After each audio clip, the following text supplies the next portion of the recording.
ದಲಿತ ಸ್ವಾಭಿಮಾನಿ ಸೇವಾ ಸಮಿತಿ ವತಿಯಿಂದ ಸಂವಿಧಾನ ದಿನಾಚರಣೆ. ಹೌದು ವೀಕ್ಷಕರೇ, ಮಾದನಾಯಕನಹಳ್ಳಿ ಕಡಬಗೆರೆ ಮುಖ್ಯ ರಸ್ತೆಯಲ್ಲಿರುವ ಲಕ್ಷ್ಮೀಪುರ ಸರ್ಕಲ್ ಬಳಿ ದಲಿತ ಸ್ವಾಭಿಮಾನಿ ಸೇವಾ ಸಮಿತಿಯ ರಾಜ್ಯಾಧ್ಯಕ್ಷರಾದ ಚನ್ನಕೇಶವ ಅವರ ನೇತೃತ್ವದಲ್ಲಿ ಸಂವಿಧಾನ ದಿನಾಚರಣೆಯ ಅಂಗವಾಗಿ ಡಾಕ್ಟರ್ ಬಿ.ಆರ್. ಅಂಬೇಡ್ಕರ್ ಅವರ ಪುತ್ಥಳಿಗೆ ಮಾಲಾರ್ಪಣೆ ಮಾಡುವ ಮೂಲಕ ಸಂವಿಧಾನ ದಿನಾಚರಣೆಯನ್ನ ಅದ್ದೂರಿಯಾಗಿ ಆಚರಿಸಲಾಯಿತು. ರಾಜ್ಯಾಧ್ಯಕ್ಷ ಚನ್ನಕೇಶವ ಅವರು ಮಾತನಾಡಿ, ದಲಿತ ಸ್ವಾಭಿಮಾನಿ ಸೇವಾ ಸಮಿತಿ ವತಿಯಿಂದ ಸಂವಿಧಾನ ದಿನಾಚರಣೆಯನ್ನ ಲಕ್ಷ್ಮೀಪುರ ಸರ್ಕಲ್ ಬಳಿ ಡಾಕ್ಟರ್ ಬಾಬಾ ಸಾಹೇಬ್ ಅಂಬೇಡ್ಕರ್ ಅವರ ಭಾವಚಿತ್ರಕ್ಕೆ ಪುಷ್ಪ ನಮನ ಸಲ್ಲಿಸಿ ಸಂವಿಧಾನ ದಿನಾಚರಣೆಯನ್ನ ಆಚರಿಸಿದ್ದೇವೆ. ಸಂವಿಧಾನ ಕೇವಲ ಪುಸ್ತಕವಲ್ಲ, ಇದು ದೇಶದ ಪ್ರತಿಯೊಬ್ಬ ನಾಗರಿಕರಿಗೂ ನೀಡುವ ವಾಗ್ದಾನವಾಗಿದೆ. ಯಾವುದೇ ಧರ್ಮ ಅಥವಾ ಜಾತಿಗೆ ಸೇರಿದವರಾಗಿರಲಿ, ಯಾವುದೇ ಪ್ರದೇಶದಿಂದ ಬಂದವರಾಗಿರಲಿ, ಯಾವುದೇ ಭಾಷೆಯನ್ನು ಮಾತನಾಡುವವರಾಗಿರಲಿ, ಬಡವರಿರಲಿ ಶ್ರೀಮಂತರಿರಲಿ, ಎಲ್ಲರಿಗೂ ಸಮಾನತೆ, ಗೌರವ ಮತ್ತು ನ್ಯಾಯ ಸಿಗುತ್ತದೆ ಎಂಬ ಭರವಸೆಯೇ ಸಂವಿಧಾನ. ಅದನ್ನು ರಕ್ಷಿಸುವುದು ನಮ್ಮ ಕರ್ತವ್ಯ. ಸಂವಿಧಾನದ ಮೂಲಭೂತ ತತ್ವಗಳಾದ ನ್ಯಾಯ, ಸಮಾನತೆ, ಸ್ವಾತಂತ್ರ್ಯ, ಸಹೋದರತ್ವ, ಜಾತ್ಯತೀತತೆ ಮತ್ತು ಸಮಾಜವಾದವನ್ನು ರಕ್ಷಿಸುವ ಅಗತ್ಯವಿದೆ ಎಂದರು. ಈ ಸಂದರ್ಭದಲ್ಲಿ ದಲಿತ ಸ್ವಾಭಿಮಾನಿ ಸೇವಾ ಸಮಿತಿಯ ರಾಜ್ಯಾಧ್ಯಕ್ಷರಾದ ಚನ್ನಕೇಶವ, ಬಹುಜನ್ ಸಮಾಜ ಪಾರ್ಟಿಯ ಪ್ರಧಾನ ಕಾರ್ಯದರ್ಶಿ ಗುರುಮೂರ್ತಿ, ದಲಿತ ಮುಖಂಡರಾದ ರಾಜು ಸಿ, ಜೈರಾಮ್, ರೂಪಶ್ರೀ, ಶೈನಿ ಸೇರಿದಂತೆ ಇನ್ನೂ ಅನೇಕ ಮುಖಂಡರು ಉಪಸ್ಥಿತರಿದ್ದರು.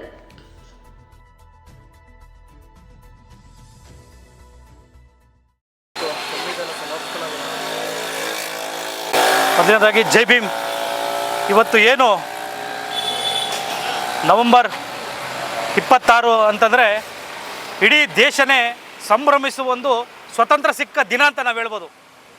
ಇಡೀ ದೇಶದಲ್ಲಿ ಇವತ್ತು ಎಲ್ಲ ವರ್ಗದ ಜನ, ಎಲ್ಲ ವರ್ಗದ ಸಾಮಾನ್ಯ ಜನ ಬದುಕ್ತಾ ಇರೋದು ಸಂವಿಧಾನದ ಒಂದು ಪೀಠಿಕೆಯಿಂದ.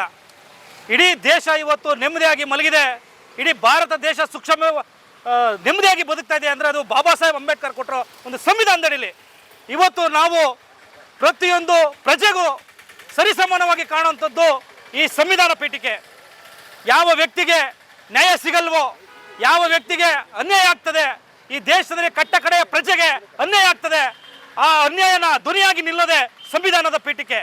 ಇವತ್ತು ನವೆಂಬರ್ 26 ನಾವೇನು ಸಂವಿಧಾನನ ಸಮರ್ಪಣೆಯಾಗಿ ನಾವೇ ಅರ್ಪಿಸ್ಕೊಂಡಂಥ ದಿನ. ಇವತ್ತು ಬಾಬಾ ಸಾಹೇಬ್ ಅಂಬೇಡ್ಕರ್ ಅವರು ಸಂವಿಧಾನ ಬರೀಲಿಲ್ಲ ಅಂದರೆ ನಾವೆಲ್ಲ ಇವತ್ತು ನೆಮ್ಮದಿಯಾಗಿ ಇರೋಕ್ಕಾಗ್ತಿರಲಿಲ್ಲ. ಉದಾಹರಣೆಗೆ ನಮ್ಮ ಜಯರಾಮ್ ಹೇಳ್ದಂಗೆ ಇವತ್ತು ಅದೊಂದು ನಮ್ಮ ದೇಶಕ್ಕೆ ಒಂದು ಆಧಾರ ಸ್ತಂಭ, ಒಂದು ಕನ್ನಡಿದಂತೆ ಇಡೀ ರಾಜ್ಯದಲ್ಲಿ ಇವತ್ತು ನಾವೆಲ್ಲ ನೆಮ್ಮದಿಯಾಗಿ ಮಲಗ್ತಾ ಇದ್ದೇವೆ. ಅದು ಬಾಬಾ ಸಾಹೇಬ್ ಅಂಬೇಡ್ಕರ್ ಕೊಟ್ಟರೆ ಸಂವಿಧಾನನ. ಈ ಇಡೀ ಗ್ರಾಮದಲ್ಲಿ, ಇಡೀ ಜಿಲ್ಲೆಯಲ್ಲಿ, ಇಡೀ ತಾಲೂಕಲ್ಲಿ, ಇಡೀ ರಾಜ್ಯದಲ್ಲಿ, ಇಡೀ ದೇಶದಲ್ಲಿ ನಾವು ಸಂವಿಧಾನನ ನಮಗೆ ನಾವೇ ಅರ್ಪಿಸ್ಕೊಂಡು ಎಲ್ಲಿ ಅನ್ಯಾಯ ಆಗ್ತದೆ ಅಲ್ಲಿ ನಮ್ಮ ಹೋರಾಟ ಇರ್ತದೆ, ಎಲ್ಲಿ ನೊಂದವ್ರ ಪರ ಇರ್ತದೆ ಅವ್ರಿಗೆ ಅನ್ಯಾಯ ಆಗ್ತದೆ ಅಲ್ಲಿ ನಮ್ಮ ಧ್ವನಿ ಇರ್ತದೆ. ಇಡೀ ದೇಶದ ಸಂವಿಧಾನನ ಎತ್ತುತ್ತೀವಿ, ಹಿಡಿತೀವಿ, ಮುಂದೆ ಸಾಗಿಸ್ಕೊಂಡು ಹೋಗ್ತೀವಿ. ಈ ಸಂವಿಧಾನ ಯಾರಪ್ಪನ ಮನೆ ಆಸ್ತಿ ಅಲ್ಲ, ಇದು ದೇಶದ ಪ್ರತಿಯೊಬ್ಬ ಪ್ರಜೆಗೂ, ಕಟ್ಟೆ ಕಡೆಯ ಪ್ರಜೆಗೂ ಅನ್ವಯಿಸೋ ಸಂವಿಧಾನ. ಆ ಸಂವಿಧಾನ ನಮ್ಮ ದೇಶದ ಹಕ್ಕು, ನಮ್ಮ ಸ್ವಾಭಿಮಾನದ ಹಕ್ಕು, ನಮ್ಮ ಉಸಿರು, ನಮ್ಮ ಸ್ವಾಭಿಮಾನ ಕಿಚ್ಚು. ಎಲ್ಲಿ ಅನ್ಯಾಯ ಆಗ್ತದೆ ಅಲ್ಲಿ ಸ್ವಾಭಿಮಾನ ಇರ್ತದೆ, ಅಲ್ಲಿ ಸ್ವಾಭಿಮಾನ ಇದ್ದಂತೆ ಅಲ್ಲಿ ನಮ್ಮ ಸಂವಿಧಾನ ಪೀಠಿಕೆ ಇರ್ತದೆ. ಇವತ್ತು ಏನು ನೋಡಿ, ಇವತ್ತು ನಮ್ಮ ಜನಸಾಮಾನ್ಯರು ಎಲ್ಲ ಸೇರಿ ಇವತ್ತು ಬಾಬಾ ಸಾಹೇಬ್ ಅಂಬೇಡ್ಕರ್ ಅವರ ಪ್ರತಿಮೆಗೆ ಮಾಲಾರ್ಪಣೆ ಮಾಡಿ ಇವತ್ತು ನವೆಂಬರ್ 26 ನಮ್ಮ ಮನೆಯ, ನಮ್ಮ ದೇಶದ, ನಮ್ಮ ಸಂಸ್ಕೃತಿ ಹಬ್ಬ ಅಂತ ಇವತ್ತು ನಾವು ಆಚರಣೆ ಮಾಡಿದ್ದೀವಿ. ಅಂಬೇಡ್ಕರ್ ಅವರ ಆಶೀರ್ವಾದ ನಮಗೆಲ್ಲ ಇರ್ತದೆ. ಅವರ ಆಶಯದಂತೆ ನಾವೆಲ್ಲ ಈ ದೇಶದ ಸಂವಿಧಾನ ಪೀಠಿಕೆಯನ್ನು ಎತ್ತಿಡಿತೀವಿ ಅಂತ ಹೇಳ್ತಾ, ಈ ನಮ್ಮ ಅವಕಾಶ ಮಾಡಿಕೊಟ್ಟಂಥ ಎಲ್ಲ ನಮ್ಮ ಹೋರಾಟಗಾರರಿಗೆ ತುಂಬ ಹೃದಯದ ಅಭಿನಂದನೆಗಳು ಹೇಳ್ತಾ, ಅದೇ ರೀತಿ ನಮ್ಮ ಮಾಧ್ಯಮದ ವರ್ಗದವರಿಗೆ ತುಂಬ ಹೃದಯದ ಅಭಿನಂದನೆಗಳು ಹೇಳ್ತಾ, ಈ ನಮ್ಮ ನವೆಂಬರ್ 26 ನಮಗೆಲ್ಲ ಒಂದು ಸುಸಂದರ್ಭ ಸಿಕ್ಕಿದೆ. ಜೈ ಭೀಮ್. ನನ್ನ ಹೆಸರು ಚನ್ನಕೇಶವ ಅಂತ, ದಲಿತ ಸ್ವಾಭಿಮಾನಿ ಸೇವಾ ಸಮಿತಿಯ ರಾಜ್ಯಾಧ್ಯಕ್ಷ ಇದ್ದೀನಿ. ಸಮಸ್ತ ನಾಡಿನ ಜನತೆಗೆ ಏನು ಸಂವಿಧಾನ ಸಮರ್ಪಣಾ ದಿನದ ಶುಭಾಶಯಗಳನ್ನ ಹೇಳ್ತಾ, ಸಂವಿಧಾನ ನಮಗೆ ಏನು ಕೊಟ್ಟಿದೆ ಅಂದರೆ, ಭಾರತದ ಶ್ರೇಣೀಕೃತ ಜಾತಿ ವ್ಯವಸ್ಥೆಯಲ್ಲಿ ಕಟ್ಟ ಕಡೆಯ ಜಾತಿಯಲ್ಲಿ ಹುಟ್ಟಿದಂಥ ನಾನು ಇವತ್ತು ಇಲ್ಲಿ ಭಾಷಣ ಮಾಡತಕ್ಕಂಥ ಅವಕಾಶನ ಈ ಸಂವಿಧಾನ ನನಗೆ ಕಲ್ಪಿಸ್ಕೊಟ್ಟಿದೆ. ಬಹುಶಃ ತಾವು ಮೀಡಿಯಾದವರಿದ್ದೀರಿ, ತಾವು ಬ್ರಾಹ್ಮಣರು ಅಲ್ಲದೇ ಇದ್ದರೆ ಅಂಥವ್ರು ಕೂಡ ಇವತ್ತು ಮೀಡಿಯಾನ ಮಾಡಿ ಇವತ್ತು ಒಂದು ರಿಲೇ ಮಾಡ್ತಕ್ಕಂಥ ಅವಕಾಶನ ಈ ಸಂವಿಧಾನ ನಮಗೆ ಬರೆದಿರಿಸ್ಕೊಟ್ಟಿದೆ.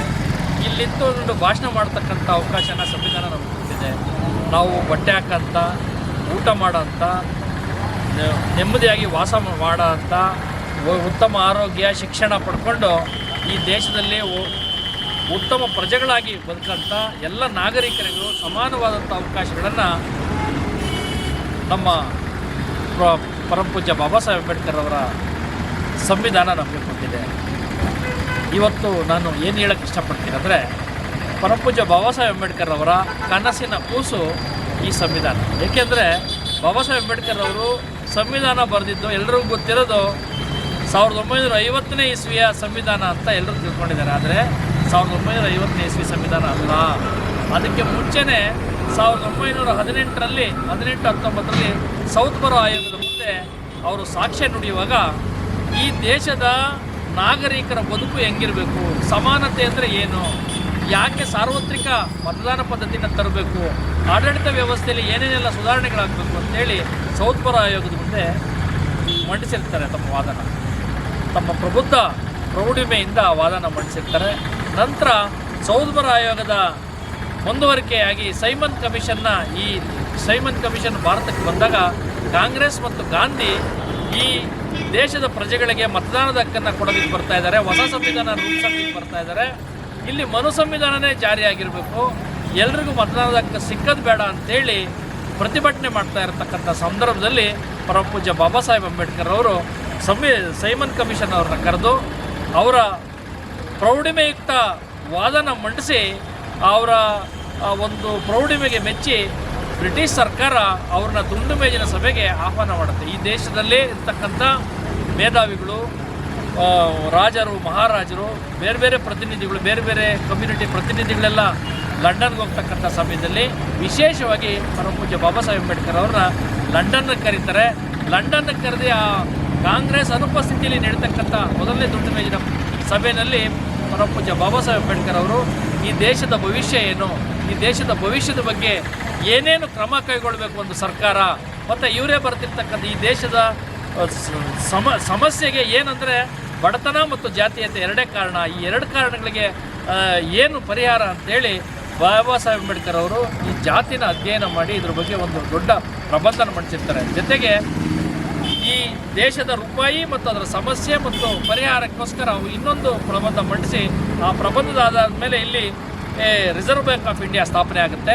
ಅಂಥ ಒಂದು ಮೇಧಾವಿಯ ಭಾಷಣನ ಮೆಚ್ಚಿ ಆ ಬ್ರಿಟಿಷ್ ಸರ್ಕಾರ ಸಂವಿಧಾನ ರಚನಾ ಸಮಿತಿಯಲ್ಲಿ ಎಲ್ಲ ಉಪಸಮಿತಿಗಳಲ್ಲಿ ಇವರಿಗೆ ಅವಕಾಶ ಕೊಡುತ್ತೆ ಸದಸ್ಯರಾಗಿ. 1935ರ ಸಂವಿಧಾನದಲ್ಲಿ ಪರಮಪೂಜ್ಯ ಬಾಬಾ ಸಾಹೇಬ್ ಅಂಬೇಡ್ಕರ್ ಅವರ ಒಂದು ಏನು ಪ್ರೌಢಿಮೆ ಇದೆ, ಅವರ ಮುಂದಾಲೋಚನೆ ಇದೆ, ಅದರಂತೆ ಸಂವಿಧಾನ ರಚನೆ ಆಗುತ್ತೆ. ಅದಾದ ನಂತರ 1946ನೇ ಇಸ್ವಿನಲ್ಲಿ ಇವರು ಸಂವಿಧಾನ ಸಭೆಗೆ ಆರಿಸದಂತೆ ಕಾಂಗ್ರೆಸ್ ಕುತಂತ್ರ ಮಾಡುತ್ತೆ.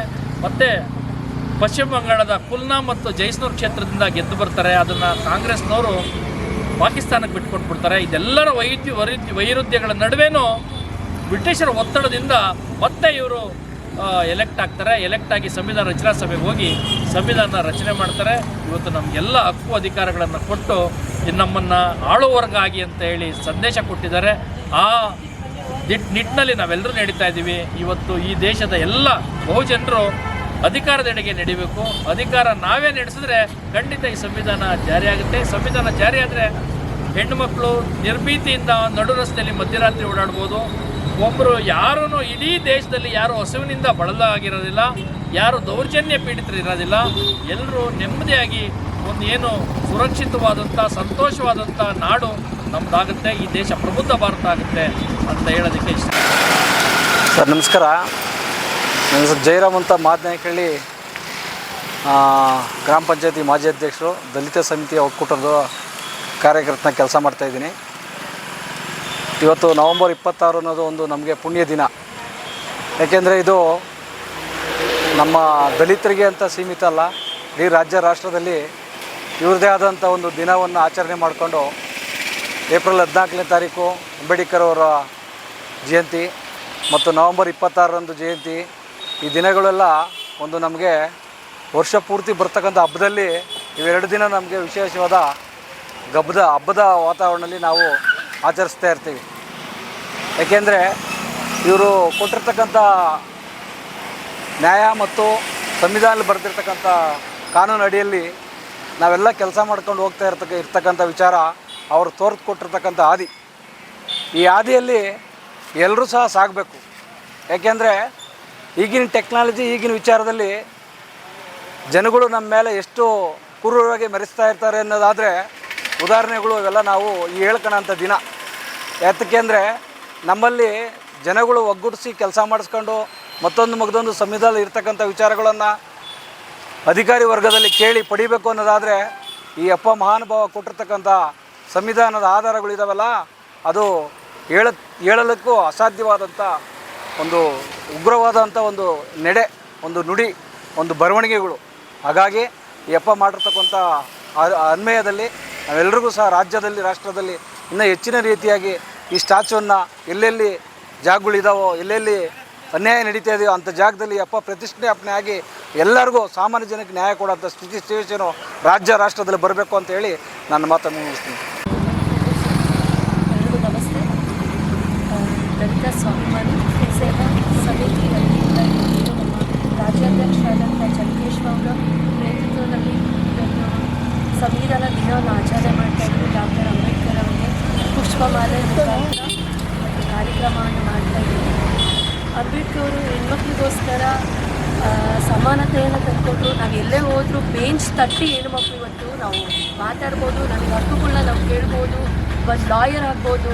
ಹೆಣ್ಮಕ್ಳು ಅವಾಗ ಮನೆಯಿಂದ ಆಚೆ ಬಂದು ಓಟ್ ಮಾಡೋಕ್ಕಾಗ್ತಿಲ್ಲ, ಮನೆಯಿಂದ ಆಚೆ ಬರೋಕ್ಕಾಗ್ತಿಲ್ಲ. ನಮ್ಮ ಅಂಬೇಡ್ಕರ್ ಕೊಟ್ಟಿದ್ದಂಥ ಸಂವಿಧಾನದಿಂದ ಇವತ್ತು ರೋಡಲ್ಲಿ ಹೋಗ್ತಾ ಇದ್ದೀವಿ, ನಾವು ಸಂಘಟನೆಗಳಲ್ಲಿ ಬರ್ತಿದ್ವಿ, ಹೋರಾಟ ಮಾಡ್ತಿದ್ವಿ, ನ್ಯಾಯ ಕೊಡಿಸ್ತಾ ಇದ್ವಿ. ಒಂದು ಹೆಣ್ಮಕ್ಳು ಬೇಕಾದ್ರೂ ಸಾಧನೆ ಮಾಡ್ಬೋದು ಅನ್ನೋದಕ್ಕೆ ಇವ್ರು ಕೊಟ್ಟಂಥ ಹಾದಿಯಲ್ಲಿ ಹೆಣ್ಮಕ್ಳು ನಡೀತಾ ಇದ್ವಿ. ನಾವು ಇಷ್ಟು ಇವಾಗ ಹೆಣ್ಮಕ್ಳು ಇಲ್ಲಿಂದ ಸೈನಿಕರು ನೋಡ್ಬೋದು, ಹೆಣ್ಮಕ್ಳಿದ್ದಾರೆ, ಡಾಕ್ಟರ್ಸ್ ನೋಡ್ಬೋದು, ಲಾಯರ್ಸ್ ನೋಡ್ಬೋದು, IAS ಆಫೀಸರ್ಸ್ ಇರ್ಬೋದು. ಎಲ್ಲದರಲ್ಲೂ ಹೆಣ್ಮಕ್ಳು ಸಮಾನತೆಯನ್ನು ಕೊಟ್ಟಿದ್ದಂಥ ಅಂಬೇಡ್ಕರ್ ಅವ್ರಿಗೆ ನಮಗೆ ಎಷ್ಟು ಹೆಣ್ಮಕ್ಳ ಕಡೆಯಿಂದ ಧನ್ಯವಾದ ಹೇಳಿದ್ರು ಕಮ್ಮಿನೇ. ಇವತ್ತು ಏನು ಚನ್ಕೇಶ್ವರ್ ಸರ್ ಅವರು ತುಂಬ ಅಂದರೆ ಹೇಳ್ಬಾರ್ದು, ಹೆಣ್ಮಕ್ಳಿಗೆ ಸಪೋರ್ಟ್ ಮಾಡ್ತಾರೆ. ಈಕ್ವಾಲಿಟಿಯನ್ನು ಇವರು ತಂದುಕೊಟ್ಟಿದ್ದಾರೆ ಇವ್ರ ಸಂಘಟನೆಯಿಂದ. ಸರ್ ಆಗಿರ್ಬೋದು, ಶೈನಿ ಮೇಡಮ್ ಆಗಿರ್ಬೋದು, ನಮ್ಮ ಇಡೀ ತಂಡ, ರಾಜಣ್ಣ ಸರ್ ಆಗಿರ್ಬೋದು, ಇವರೆಲ್ಲರಿಗೂ ನಾನು ಧನ್ಯವಾದ ಹೇಳಕ್ಕೆ ಇಷ್ಟಪಡ್ತೀನಿ. ನಮ್ಮ ಹೆಸರು ಮೇಡಮ್? ರೂಪಶ್ರೀ. ಸರ್ ನಮಸ್ಕಾರ, ನನ್ನ ಹೆಸರು ಶೈನಿ ಅಂತ, ದಲಿತ ಸ್ವಾಭಿಮಾನ ಸೇವೆ ಸಮಿತಿಯ ಮಹಿಳಾ ರಾಜ್ಯಾಧ್ಯಕ್ಷರು. ಇವತ್ತು ನಮ್ಮ ಅಂಬೇಡ್ಕರ್ ಟರ್ಚಿಗೆ ನಾವು ಹಾರ ಹಾಕಿ ಒಂದು ಖುಷಿ ಆಯಿತು ಎಲ್ಲರಿಗೂ. ಯಾಕೆಂದರೆ ಹೆಣ್ಮಕ್ಳೆಲ್ಲ ಸೇರಿ ನಮ್ಮ ಬಾಬಾ ಸಾಹೇಬ್ ಅಂಬೇಡ್ಕರ್ಗೆ ಒಂದು ಸನ್ಮಾನ ಅನ್ನೋದೊಂದು ಹಾರ ಹಾಕೋದೇ ನಮಗೆ ತುಂಬ ಖುಷಿ. ಯಾಕೆಂದರೆ ನಾವು ಈ ಸಂಘಟನೆಯಿಂದ ನಾವು ಒಂದು ಹೆಸರು ಹೇಳ್ಕೊಂಡು ಬೆಳೀತಾ ಇದ್ದೀವಿ. ನಮ್ಮ ಸಂಘಟನೆಯನ್ನು ನಾವು ಉಳಿಸ್ಕೊಬೇಕು, ನಮ್ಮ ಅಂಬೇಡ್ಕರ್ ಹೆಸರನ್ನು ಉಳಿಸ್ಕೊಬೇಕು ಅಂತ ಆಸೆಯಿಂದ ನಾವು ಕೆಲಸ ಮಾಡ್ತೀವಿ.